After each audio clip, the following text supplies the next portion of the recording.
gracias al Ateneo, muchas gracias a Plaza Internet. Gracias, José. Y vamos al tema.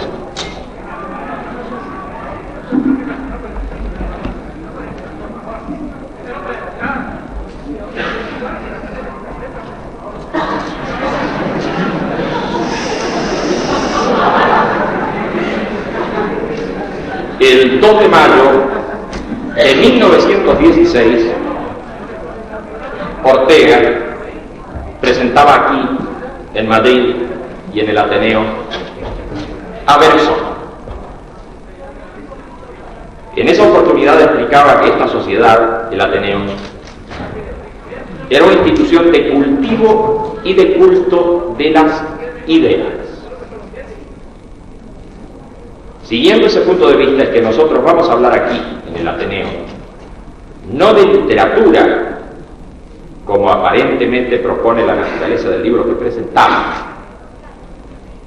no de cuentos o narraciones que constituyen el material de este trabajo, sino de las ideas de las que parten esos cuentos y esas narraciones.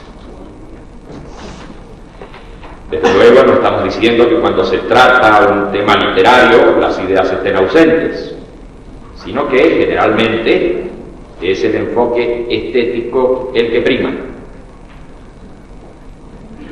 A veces se examina el aspecto formal de la obra y desde luego su contenido.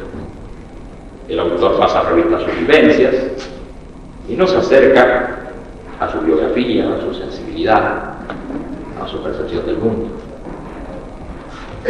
¿En qué sentido, entonces, hablaremos de ideas? Lo haremos en tanto esta producción es la aplicación práctica de una teoría de la conciencia, en la que la imagen, en cuanto a fenómeno de representación, tiene especial relevancia. Es cierto que tendremos que decir unas cuantas cosas previas, sobre todo para quienes no han tenido en sus manos el libro que hoy comentamos. Pero esas cosas no afectarán seguramente la transmisión de esa estructura de ideas, de esa teoría que hemos mencionado. Así pues, veamos la noticia preliminar que puede darse de este trabajo. Qué aburrido, ¿no?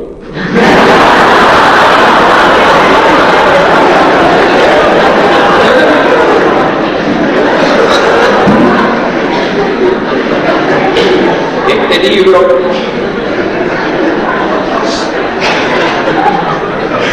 fue escrito allá por 1980, corregido en 1988 y puesto a vuestra consideración hace muy pocos días.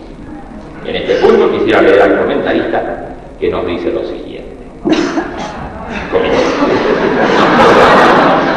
El libro está dividido en dos partes.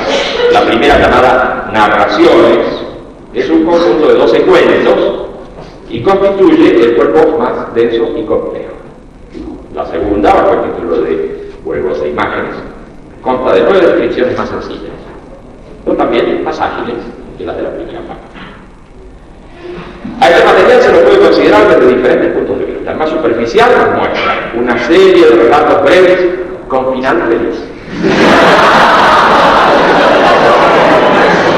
Estos tienen el carácter liviano de los borradores que se realizan como práctica y solo a modo de divertimento. Según esa apreciación, se trata de simples ejercicios literarios. Otro enfoque revela esta obra como una serie de prácticas psicológicas apoyadas en formas literarias. Esto queda mejor aclarado, continúa diciendo el comentarista, en las notas ampliatorias y los comentarios que se insertan al final del libro. Conocemos narraciones de todo tipo escritas en primera persona. Yo. En primera persona. Esa primera persona habitualmente no es la del lector, sino la del autor. En este libro se corrige tan antigua descortesía, haciendo que la ambientación de cada cuento sirva de enmarque para que el lector llene la escena con él mismo y sus propias ocurrencias. Colaborando con estos ejercicios literarios aparece en los textos un asteriscado que marca pausas y ayuda a introducir mentalmente las imágenes que convierten a un lector pasivo en actor y coautor de cada descripción. Esta originalidad permite a su vez que una persona lea en voz alta, por ejemplo, marcando las interrupciones mencionadas, y que otras, escuchando, imaginen su propio nudo literario. Tal cosa que en estos escritos es la tónica, en otros más convencionales destruiría toda secuencia argumental.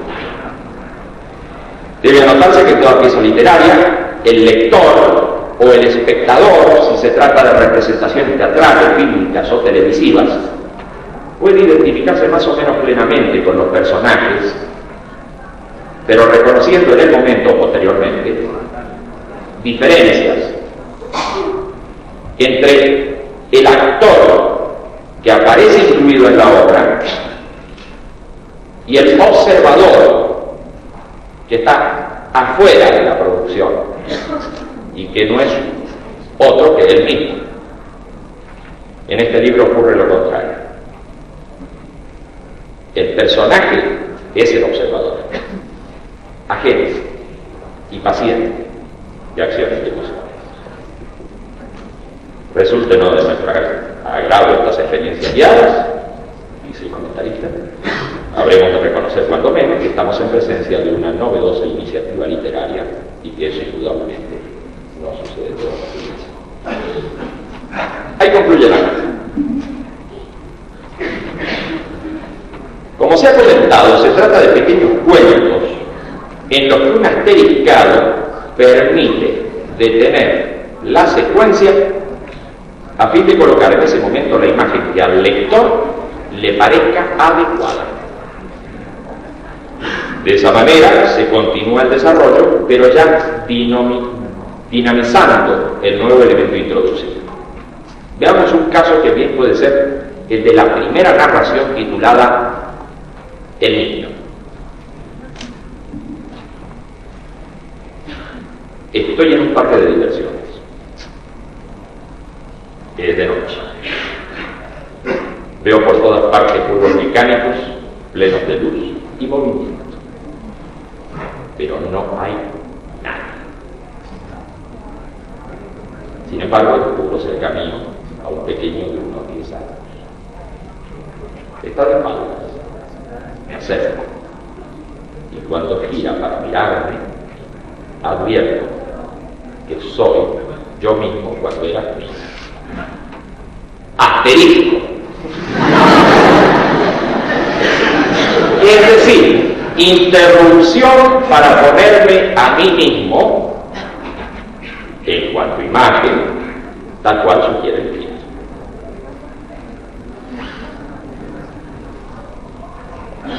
La historia continúa. Le pregunto qué hace allí y me dice algo con referencia a una injusticia que le han hecho. Se pone a llorar y lo consuelo, prometiendo llevarlo a los juegos. Él insiste en la injusticia. Entonces, para entenderlo, comienzo a recordar cuál fue la injusticia que padecí a esa edad. Asterisco. Con lo dicho anteriormente queda explicada la mecánica de lectura, de las experiencias guiadas.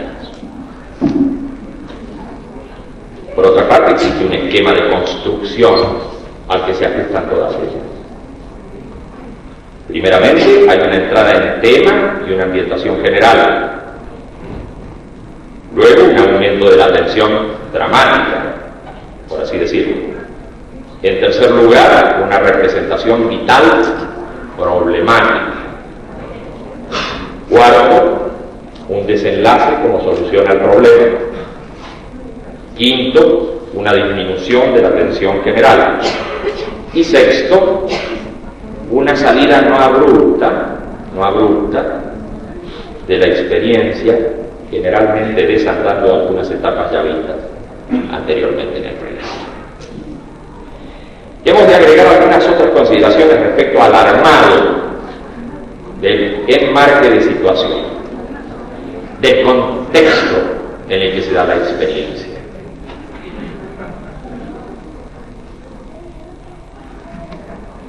Si es que necesitamos colocar al lector en un punto en el que toma contacto con él mismo, debemos distorsionar la estructura del tiempo y del espacio, siguiendo la enseñanza que sobre esto nos dan los propios sueños. Debemos liberar la dinámica de imagen y quitar las racionalizaciones que impiden su fluido desarrollo. Si podemos además desestabilizar el registro corporal, la posición del cuerpo en el espacio, estaremos en condiciones de hacer aparecer preguntas referentes a cualquier momento de la vida del lector, o inclusive a momentos futuros como posibilidad de acción a realizar. Vamos entonces a un ejemplo que ilustre sobre lo que estamos comentando. Para ello escogemos la experiencia titulada La acción salvadora. Nos desplazamos velozmente por una gran carretera. A mi lado conduce una persona que jamás he visto. En los asientos traseros, dos mujeres y un hombre también desconocidos. El coche corre rodeado por otros vehículos que se mueven imprudentemente, como si sus conductores estuviesen ebrios o enloquecidos. No estoy seguro si está amaneciendo o cae la noche. Pregunto a mi compañero acerca de lo que está sucediendo. Me mira furtivamente y responde en una lengua extraña: Rex voluntas. Conecto la radio, que me devuelve fuertes descargas de ruidos de interferencia eléctrica. Sin embargo, alcanzo a escuchar una voz débil y metálica que monótonamente dice: Rex voluntas. El desplazamiento de los vehículos se va enlenteciendo mientras veo al costado de la ruta numerosos autos volcados en un incendio que se propaga entre ellos. Al detenernos, abandonamos el coche y corremos hacia los campos entre un mar de gente que se abalanza despavorida. Miro hacia atrás y veo entre el humo y las llamas a muchos desgraciados que han quedado atrapados mortalmente. Pero soy obligado a correr por la estampida humana que me lleva en millones. En ese delirio intento inútilmente llegar a una mujer que protege a su niño mientras la turba le pasa por encima, cayendo muchos al suelo. En tanto se generaliza el desorden y la violencia, decido desplazarme en una leve diagonal que permita separarme del conjunto. Apunto hacia un lugar más alto. Los desfallecientes se toman de mis ropas haciéndolas girones, pero compruebo que la densidad de gente va disminuyendo. Un hombre se desprende del conjunto y se acerca corriendo. Está con las ropas destrozadas y cubierto de heridas. Al llegar me aferra un brazo y gritando como un loco señala hacia abajo. No entiendo su lengua, pero creo que requiere mi ayuda para salvar a alguien. Le digo que espere un poco, porque en este momento es imposible. Sé que no me entiende. Su desesperación me hace pedazos. El hombre entonces trata de volver y en ese momento lo hago caer de bruces. Queda en el suelo gimiendo amargamente. Por mi parte comprendo que he salvado su vida y su conciencia porque él trató de salvar a alguien, pero se me extinguió. Subo un poco más, llegando a un campo de cultivo. La tierra está floja, surcada por recientes pasadas de tractor. Escucho a la distancia disparos de armas y creo comprender lo que está sucediendo. Me alejo presuroso del lugar. Pasado un tiempo me detengo. Todo está en silencio. Miro en dirección a la ciudad y veo un siniestro resplandor. Empiezo a sentir que el suelo ondula bajo mis pies. Y un bramido que llega a las profundidades me advierte sobre el inminente terremoto. Al poco tiempo he perdido el equilibrio. Quedo en el suelo, lateralmente encogido, pero mirando al cielo, presa de un fuerte mareo. El temblor ha cesado. Allí, en el cielo, está una luna enorme, como cubierta de sangre. Hace un calor insoportable y respiro el aire de una atmósfera cáustica. Entre tanto sigo sin saber si amanece o cae la noche. Ya sentado escucho un retumbar creciente. Al poco tiempo, cubriendo el cielo, pasan cientos de aeronaves como mortales insectos que se pierden hacia un ignorado destino. Descubro cerca a un gran perro que mirando hacia la luna comienza a aullar, casi como un lobo. Lo llamo, el animal se acerca, tímidamente, llega a mi lado, acaricio largamente su pelambre erizado. Noto un intermitente temblor en su cuerpo. El perro se ha separado de mí y comienza a alejarse. Me pongo en pie y lo sigo. Así recorremos un espacio ya pedregoso hasta llegar a un riachuelo. El animal sediento se abalanza y comienza a beber agua con avidez, pero al momento retrocede y cae, me acerco, lo tomo y compruebo que está muerto. Siento un nuevo seísmo que amenaza con derribarme, pero pasa. Girando sobre mis talones diviso en el cielo, a lo lejos, 4 formaciones de nubes que avanzan con sordos retumbar de truenos. La primera es blanca, la segunda roja, la tercera negra y la cuarta amarilla. Y esas nubes se asemejan a 4 jinetes armados sobre cabalgaduras de tormenta, recorriendo los cielos y asolando toda la vida en la tierra. Corro tratando de escapar de las nubes. Comprendo que si me toca la lluvia quedaré contaminado. Sigo avanzando la carrera, pero de pronto se alza enfrente una figura colosal. Es un gigante que cierra el paso, agitando amenazante una espada de fuego. Le grito que debo avanzar porque se acercan las nubes radiactivas. Él responde que es un robot. Vuelvo allí para impedir el paso de gente destructiva. Agrega que está armado por rayos. Y así me advierte que no me acerque. Veo que el coloso separa netamente 2 espacios. Aquel del que provengo, pedregoso y mortecino, de ese otro lleno de vegetación húmeda. Entonces grito, tienes que dejarme pasar, porque he realizado una buena acción. ¿Qué es una buena acción?, pregunta el robot. Es una acción que construye, que colabora con la vida, respondo. Pues bien, agrega, ¿qué has hecho? Me interesa. He salvado a un ser humano de una muerte segura y además he salvado su conciencia. Inmediatamente el gigante se aparta y salta al terreno protegido en el momento en que caen las primeras gotas de lluvia. Hasta aquí el relato. En una nota se hace el siguiente comentario. El enrarecimiento general del argumento se ha logrado destacar la indefinición del tiempo. Paréntesis. No estoy seguro si está amaneciendo o cae la noche. Confrontando espacios. Paréntesis.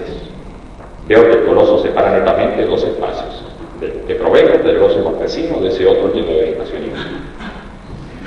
Cortando la posibilidad de conexión con otras personas o induciendo una rabídica confusión de lenguas. Paréntesis.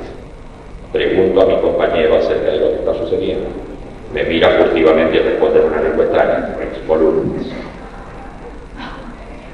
Por último, dejando al protagonista a merced de fuerzas incontrolables, calor, terremotos, extraños fenómenos astronómicos, agua y atmósfera contaminada, clima de guerra, gigante armado, etc. El cuerpo del sujeto es desestabilizado una y otra vez en pellones, andar sobre la tierra floja recientemente arada, caída por acción del seísmo. ¿Se entiende la mecánica?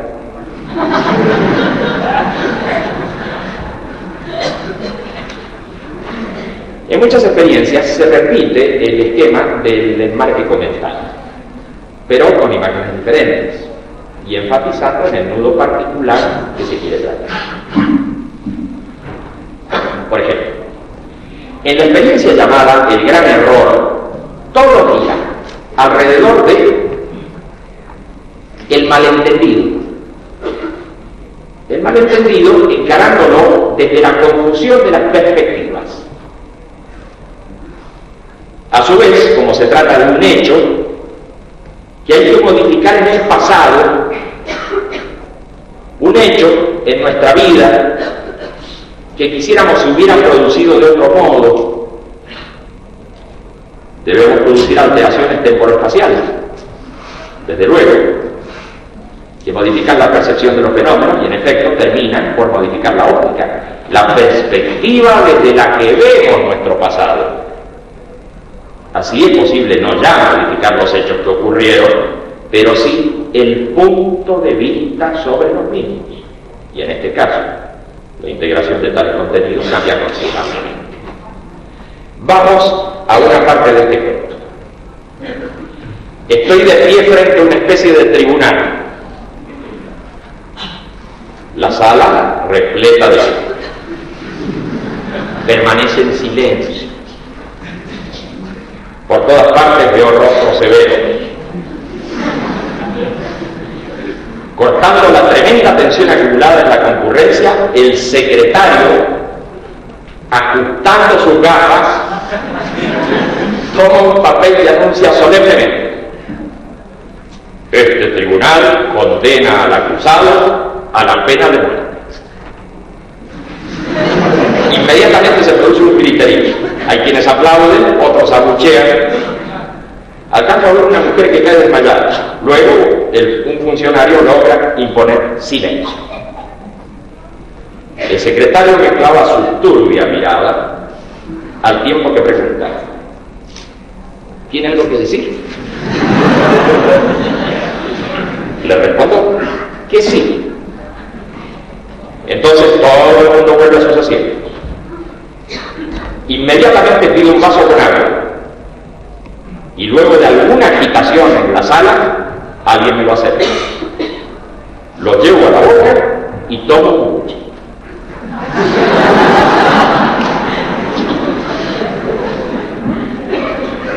Completo la acción con una sonora y prolongada garra. Después digo: ya está.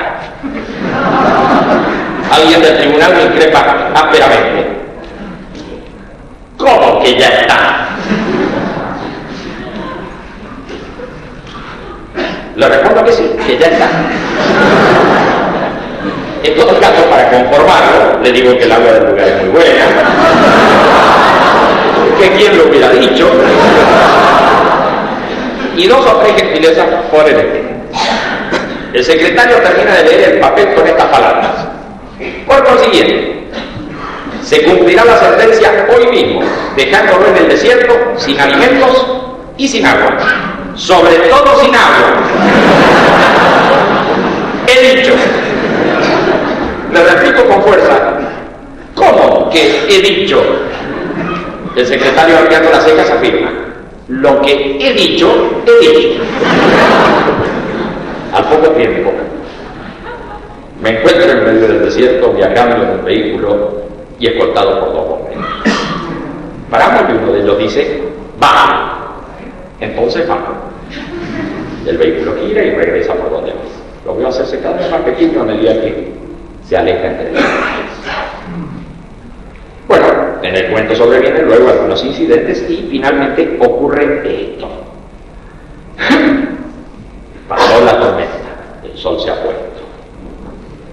En el crepúsculo veo ante mí una cenicera blanquecina, grande, como un edificio de varios pisos. Pienso que se trata de un espejismo, No obstante, me incorporo dirigiéndome hacia ella. A poca distancia advierto que la estructura es de un material terso, como plástico espejado, tal vez henchido con aire comprimido. Me recibe un sujeto vestido a la usanza beduina. Entramos por un antiguo alfombrado. Se corre una plancha al tiempo que me asalta el aire refrescante. Estamos en el interior de la estructura. Observo que todo está invertido. Se diría que el techo es un piso plano del que penden diversos objetos. Mesas redondas elevadas con las patas hacia arriba. Aguas que cayendo en chorros se curvan y vuelven a subir. Y formas humanas sentadas en lo alto. Al advertir mi extrañeza, el beduino me pasa unas gafas mientras dice: póngaselas. Obedezco y se restablece la normalidad.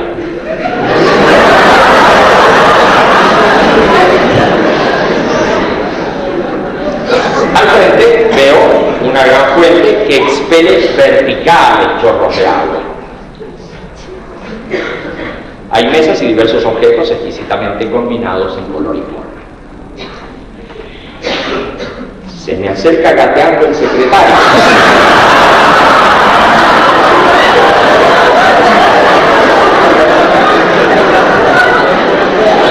Dice que está terriblemente mareado. Entonces le explico que está viendo la realidad al revés y que debe quitarse las gafas. Se la quita y se incorpora suspirando al tiempo que dice: ahora todo está bien, solo que soy corto de vida. Luego agrega que me andaba buscando para explicar que yo no soy la persona a la que se debía juzgar, que ha sido una lamentable confusión. Inmediatamente sale por una puerta lateral. Caminando unos pasos me encuentro con un grupo de personas sentadas en círculo sobre unos almohadones. Son ancianos de ambos sexos, con características raciales y atuendos diferentes. Todos ellos de hermosos rostros. Cada vez que uno abre su boca, brotan de ella sonidos como de engranajes lejanos, de máquinas gigantes, de relojes inmensos. Pero también escucho la intermitencia de los truenos, el crujido de las rocas, el desprendimiento de los témpanos, el rítmico rugido de volcanes, el breve impacto de la lluvia gentil, el sordo agitar de corazones, el motor, el músculo, la vida, todo ello organizado y perfecto, como en una orquesta magistral. El beduino me da unos audífonos diciendo que son traductores. Me los ajusto y escucho claramente una voz humana. Comprendo que es la misma sinfonía de los ancianos traducida para mi torpe oído. Ahora, al abrir la boca, escucho. Somos las horas, somos los minutos, somos los segundos, somos las distintas formas del tiempo. Como hubo un error contigo, te daremos la oportunidad de reconocerlo tú mismo. ¿Dónde quieres empezar de nuevo? Tal vez en tu nacimiento. Tal vez un instante antes del primer fracaso. Asterisco. Etcétera, etcétera, etcétera. Debemos agregar ahora algunas consideraciones con respecto al tipo de imágenes usadas. Porque da la impresión que las descripciones cuentan con un fuerte componente visual y sucede que una buena parte de la población trabaja habitualmente con un tipo de representación auditiva o kinestésica o senestésica o en todo caso mixta. Sobre este particular quisiera leer algunos párrafos extraídos de una de mis producciones más recientes, del libro Psicología de la Imagen. Allí se dice esto: los psicólogos de todas las épocas han articulado largos listados en torno a las sensaciones y percepciones, y actualmente al descubrirse nuevos receptores nerviosos, se ha comenzado a hablar de termoceptores, vagoceptores, detectores de acidez y alcalinidad internas, etc. A las sensaciones correspondientes a los sentidos externos, agregaremos aquellas que corresponden a sentidos difusos como las kinestésicas, de movimiento y posicionamiento corporal, kinestésicas, y las senestésicas, registro general del intracuerpo, de temperatura, de dolor, etc., que, aún explicadas en términos de sentido táctil interno, no pueden reducirse a ella. Para nuestras explicaciones es suficiente con lo anotado más arriba, sin pretender por esto agotar los posibles registros que corresponden a los sentidos internos y a las múltiples combinaciones perceptuales entre unos y otros. Importa entonces establecer un paralelismo entre representaciones y percepciones, clasificadas genéricamente como internas y externas. Es desafortunado que se haya limitado tan frecuentemente la representación a las imágenes visuales y además que la espacialidad esté referida casi siempre a lo visual, cuando las percepciones y representaciones auditivas denotan también a la fuente de estímulo localizada en algún lugar, así como ocurre con las táctiles, olfatorias, gustativas y desde luego con las referidas a la posición del cuerpo y los fenómenos del intracuerpo. Ya desde 1943 se había observado en laboratorio que distintos individuos propendían a formular o bien a establecer tipos de imágenes no visuales. Esto llevó a Walter en 1967 a establecer una clasificación de tipos imaginativos de distinta predominancia. Independientemente de lo acertado de esa presentación, comenzó a abrirse paso entre los psicólogos la idea de que el reconocimiento del propio cuerpo en el espacio o el recuerdo de un objeto muchas veces no tomaba por base a la imagen visual. Es más, empezó a considerarse con más seriedad el caso de sujetos perfectamente normales que describían su ceguera en cuanto a la representación visual. Ya no se trataba, a partir de estas comprobaciones, de considerar a las imágenes visuales como núcleo del sistema de representación, arrojando a otras formas imaginativas al basurero de la desintegración idéntica, o al campo de la literatura, en la que idiotas y retardados dicen cosas como uno de los personajes del Sonido y la Furia de Ford. Dice cosas como estas: yo no podía ver, pero mis manos la veían, y podía oír que iba anocheciendo, y mis manos veían la pantufla, pero yo no la podía ver, pero mis manos podían ver la pantufla, y allí estaba arrodillado oyendo como anochecía. Siguiendo pues con nuestro estudio sobre las experiencias guiadas, convengamos en que aún expuesta con predominancia visual, cualquier persona puede adaptar a ella su sistema de representación. Por otra parte, no faltan aquellas en las que claramente se trabaja sobre otro tipo de imagen. Otro tipo de imagen. Este es el caso de el animal del que paso a leer algún párrafo. Sin imágenes visuales. Me encuentro en un lugar totalmente oscuro. Tanteando con el pie, siento el terreno casi vegetal.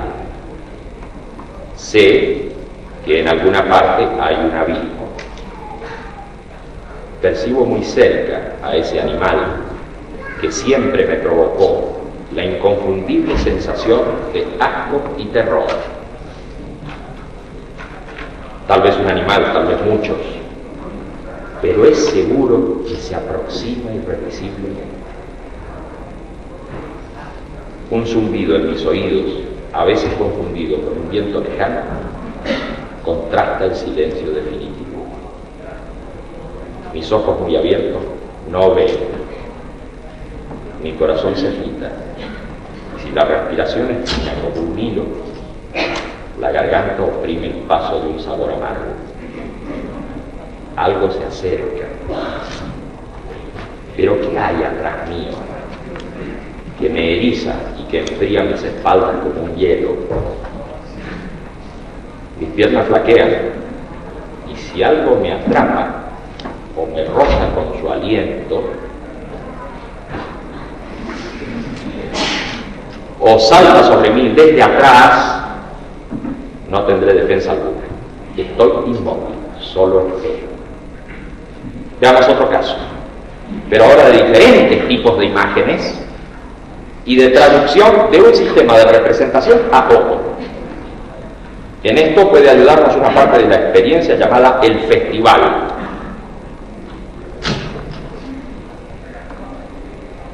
Sistema de traducciones de imágenes y de transformación de un sistema a otro sistema de representación.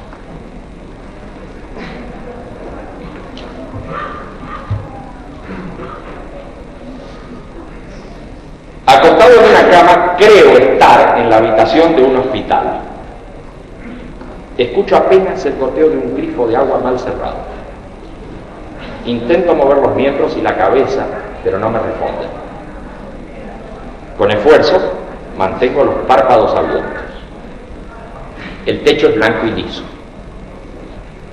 Cada gota de agua que oigo caer estella en su superficie.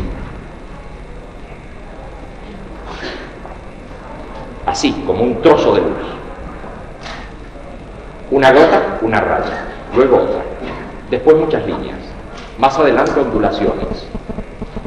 El techo se va modificando siguiendo el ritmo de mi corazón. Puede ser un efecto de las arterias de mis ojos al pasar los golpes de sangre. El ritmo va dibujando el rostro de una persona joven. Y más adelante, en esta misma experiencia, se traspasa la percepción visual y se la subsume en un sistema de representaciones más complejas, traducida a otras percepciones y por ende a otras representaciones. Dice así: fijo la atención en una flor conectada a su rama por un delgado tallo de piel transparente, en cuyo interior se va profundizando el verde reluciente. Estiro la mano pasando con suavidad un dedo por el tallo terso y fresco, apenas interrumpido por pequeñísimos abultamientos. Así, subiendo por entre hojas de esmeralda, llego a los pétalos que se abren en explosión multicolor. Pétalos como cristales de catedral solemne, pétalos como rubíes y como fuego de leños amanecidos en hoguera. Y en esa danza de matices siento que la flor vive como si fuera parte mía. Y la flor, agitada por mi contacto, suelta una gota de rocío amodorrado apenas prendida de su hoja final. La gota vibra en óvalo, luego se alarga y ya en el vacío se aplana para redondearse nuevamente, cayendo en un tiempo sin fin, cayendo en un espacio sin límites. Por último, dando en el sombrero de un hongo, rueda por él como pesado mercurio para deslizarse entre sus bordes. Allí, en un espasmo de libertad, se abalanza sobre un pequeño charco en el que se levanta el tormentoso oleaje que baña a una isla de piedra marrón. Adelante se desarrolla el festival y yo sé que la música me comunica con esa muchacha que mira sus vestidos y con el hombre joven que, acariciando un gato azul, se respalda en el árbol. sé que antes he vivido esto mismo y que he captado la rugosa silueta del árbol y las diferencias de volumen de los cuerpos. En las mariposas de terciopelo que vuelan a mi alrededor, reconozco la calidez de los labios, la fragilidad de los sueños felices, etcétera, etcétera.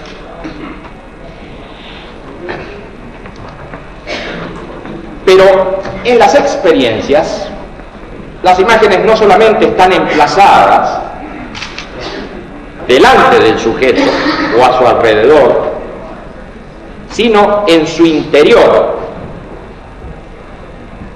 ¿Se complica? Se complica. Es conveniente aquí reconocer que en determinados sueños, el durmiente se ve a sí mismo en escena entre otros objetos, es decir, su mirada es externa. Pero también ocurre que a veces el soñante ve la escena desde sí mismo, casi como en vigilia. Su mirada se hace interna. En la representación cotidiana, ahora mismo, vemos las cosas externas como externas. Es decir, que nuestra mirada está atrás de un límite senestésico táctil dado por el registro de los propios ojos y de la cara y de la cabeza. De este modo puedo cerrar los ojos y representar lo que antes vi. Sin embargo, lo experimento como afuera, aunque lo esté mirando no afuera, como en la percepción, sino en realidad adentro de mi espacio de representación. De todas maneras, mi mirada está separada del objeto. Lo veo afuera de mí, aunque lo represente, por así decir, adentro de mi cabeza. Cuando en la experiencia del niño me veo a mí mismo cuando era pequeño,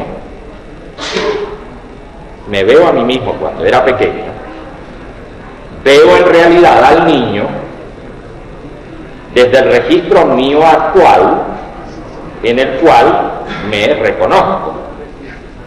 Es decir, veo al niño afuera mío, desde mi mirada interna actual. Ahora bien, el niño, que soy yo antes, me habla ahora de una injusticia que le hicieron. Y para saber de qué se trata, hago un esfuerzo para recordar yo actual, no el niño que veo, aquello que me pasó cuando era niño, ese que soy yo antes. Cuando hago esto, mi mirada va adentro mío, a mi propio recuerdo, y el niño que veo está fuera de la dirección de mi recuerdo. De manera que al encontrarme a mí mismo en una escena infantil, ¿de qué manera me reconozco verdaderamente como yo mismo? Sin duda que con una mirada externa a mí, pero interna con referencia a la externidad, en este caso del niño del parque de diversiones.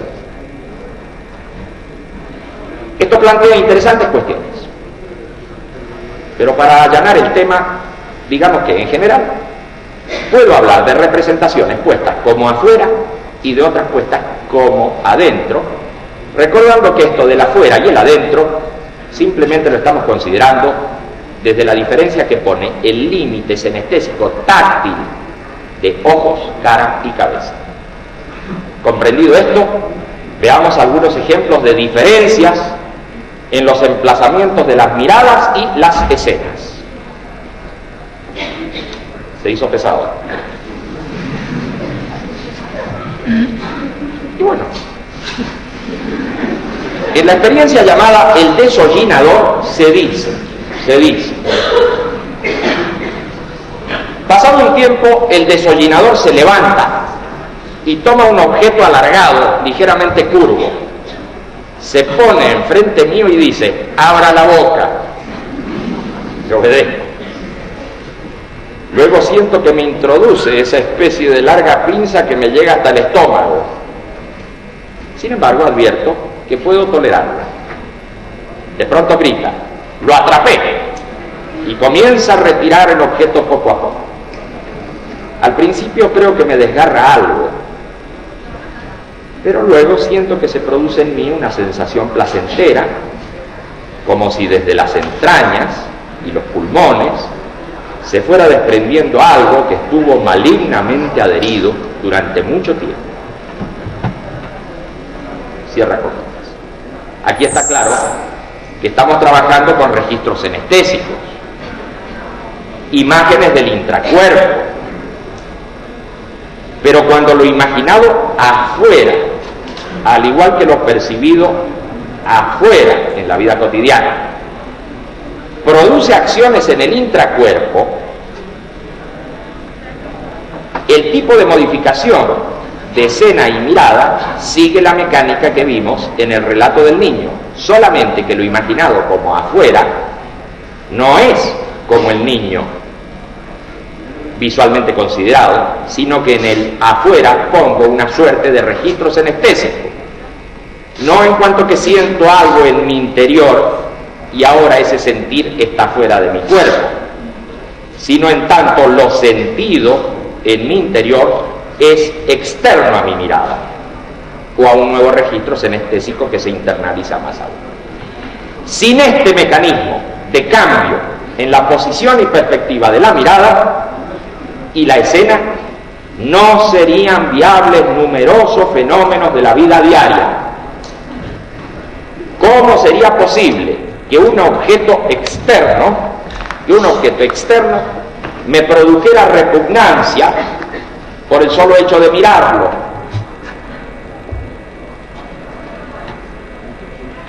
¿Cómo podría sentir ese horror por el corte sufrido en la piel del otro? ¿Cómo podría solidarizarme con el dolor humano y con el sufrimiento y el placer de los demás? Examinemos unos párrafos de la experiencia conocida como la pareja ideal. Caminando por un espacio abierto destinado a exposiciones industriales, veo galpones y maquinaria. Hay muchos niños a los que se ha destinado juegos mecánicos de alta tecnología. Me acerco hasta un gigante hecho de material sólido. Está de pie, tiene una gran cabeza pintada en colores vivos. Una escalera llega hasta su boca. Por ella trepan los pequeños hasta la enorme cavidad y cuando uno entra, esta se cierra suavemente. Al poco tiempo el niño sale expulsado por la parte trasera del gigante, deslizándose por un tobogán que termina en la arena. Uno a uno van entrando y saliendo, acompañados por la música que brota del gigante. Gargantúa se traga a los niños con mucho cuidado sin hacerles mal. ¡Ajaja! ¡Ajaja! Con mucho cuidado sin hacerles mal. Me decido a subir por la escalerilla y entrando en la enorme boca encuentro a un recepcionista que me dice: los niños siguen por el tobogán, los grandes por el ascensor. El hombre continúa dando explicaciones mientras descendemos por un tubo transparente. En un momento le digo que ya debemos estar a nivel del suelo. Él comenta que recién andamos por el esófago, ya que el resto del cuerpo está bajo tierra, a diferencia del gigante infantil, que está íntegro en la superficie. Sí, hay dos gargantúas en uno, me informa. El de los niños y el de los grandes. Ya hemos pasado el diafragma, de manera que pronto hemos de llegar a un lugar muy simpático. Vean, ahora que se abre la puerta de nuestro ascensor, se nos presenta el estómago. ¿Quiere bajar aquí? Como usted ve, es un moderno restaurante en el que se sirven dietas de todas partes del mundo. cierra la llamada. El planteamiento de las imágenes externas actuando sobre la representación interna tiene en la experiencia de el minero una mejor expresión. Así, comillas: grito con todas mis fuerzas y el suelo cede arrastrándome en su derrumbe. Un fuerte tirón en la cintura coincide con el súbito detenimiento de la caída. Quedo suspendido de la cuerda como un absurdo péndulo cubierto de fango. Mi carrera, pues, se ha detenido muy cerca de un piso alfombrado. Veo ahora, en el ambiente iluminado, una elegante sala en la que distingo una suerte de laboratorio y enormes bibliotecas. Pero la urgencia de la situación hace que me ocupe en cómo salir de ella. Así es que con la mano izquierda ajusto la soga tensa y con la otra suelto la hebilla que la sujeta a mi cintura. Luego caigo suavemente sobre la alfombra. ¡Qué modales, amigos! ¡Qué modales!, dice una voz aflautada. Giro sobre mis pies y quedo paralizado. Tengo al frente un hombrecillo de tal vez 60 centímetros de altura, descartando sus orejas ligeramente puntiagudas. Se diría que es muy proporcional. Está vestido con alegres colores, pero con un inconfundible estilo de minero.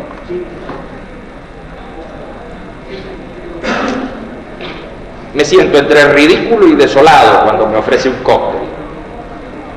De todas maneras, me reconforto bebiéndolo sin pestañear. El hombrecillo junta sus manos y las lleva adelante de la boca a modo de bocina. Luego emite un sonido burlón.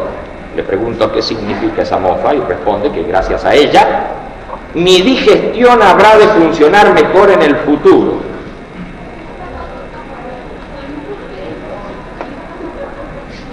El personaje sigue explicando que la cuerda que apretó mi cintura y abdomen en la caída han hecho muy buena labor. Para terminar su extraño comentario, pregunta si tiene algún significado para mí la frase «Usted está en las entrañas de la tierra». Respondo que es una manera figurada de decir las cosas, pero él replica que en este caso se trata de una gran verdad.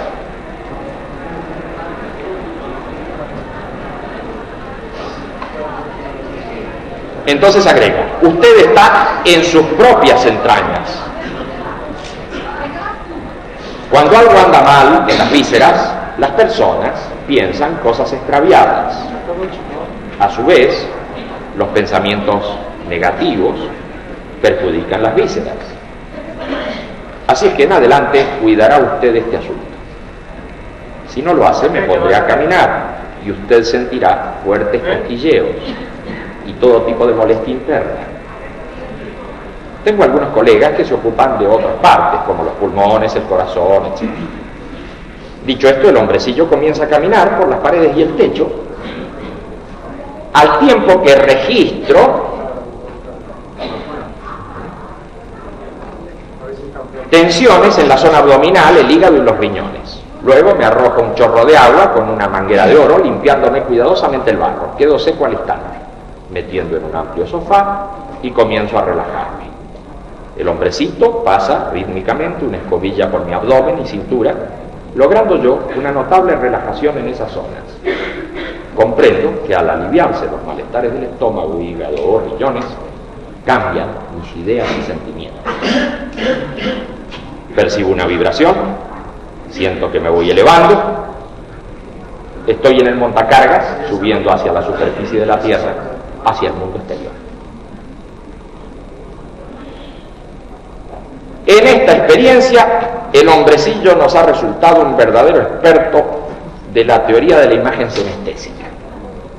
Desde luego, no nos ha dicho cómo es que pueda conectarse una imagen con el intracuerpo y actuar en él.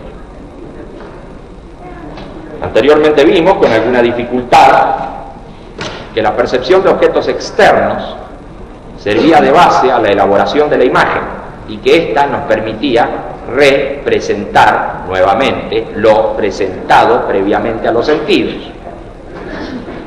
Vimos que en la representación se producían variaciones de emplazamiento, de perspectiva de la mirada del observador respecto a una escena dada. Y entonces nos preguntábamos por la conexión entre lo percibido frente a un objeto desagradable y nuestras reacciones internas. Y ahora estamos discurriendo acerca de sensaciones del intracuerpo que sirven de base a representaciones también internas. Así es que estamos llenos de preguntas sin respuestas exhaustivas, y temo que así de trunco ha de quedar nuestro desarrollo.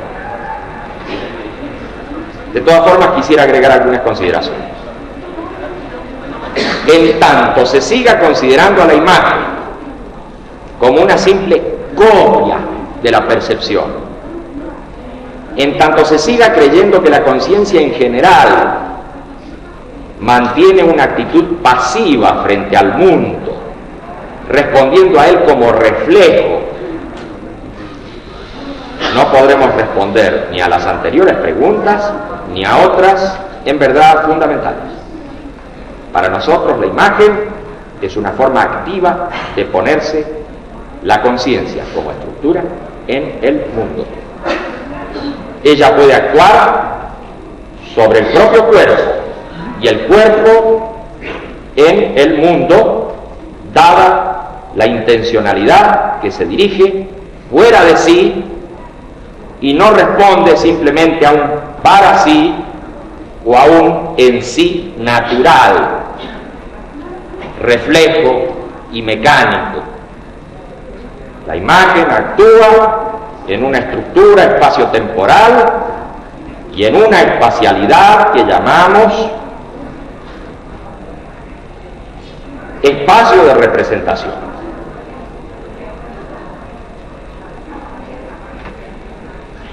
Las diferentes y complejas funciones con las que cumple la imagen dependen en general de la posición que asume en dicha espacialidad. La justificación plena de esto que afirmamos exige la comprensión de nuestra teoría de la conciencia, y por ello remitimos a nuestro trabajo sobre psicología de la imagen. Pero si a través de estos divertimentos literarios, como dice nuestro comentarista, si a través de estas narraciones o cuentos hemos podido hacer ver el aspecto aplicado de una concepción muy vasta,